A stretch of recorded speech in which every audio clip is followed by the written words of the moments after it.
estilo inconfundible del grupazo tronador de mi amigo Guillo Canseco. para toda mi raza pisteadora. En un camión pasajero de esos que van pa' Sonora, yo iba cansado y con sueño cuando subió una señora con unos ojazos negros de veras encantadora.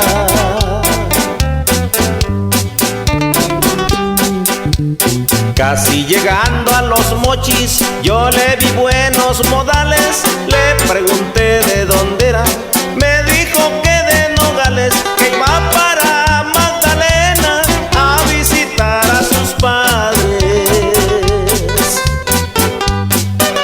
Desde Obregón, Hermosillo, platicamos muy bonito. Me gusta usted para amigo y se me arrima un poquito, pero en Santana de plano se dejó dar un besito. Compa Álvaro Monterrubio, gracias por tu apoyo y cántale como tú sabes.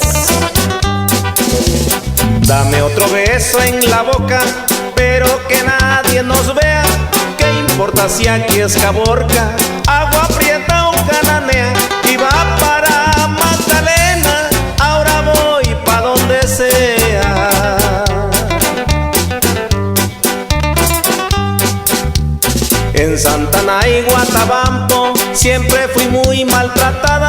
Si no me han querido tanto, no me trajera abrazada. A usted lo mando a algún santo para que yo lo encontrara.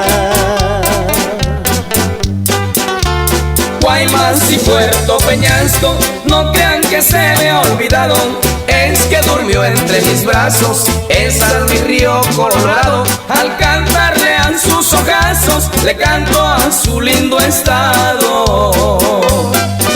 Y con mucho cariño para mi amigazo Armando Ruiz y Palomilla en el Estado de México.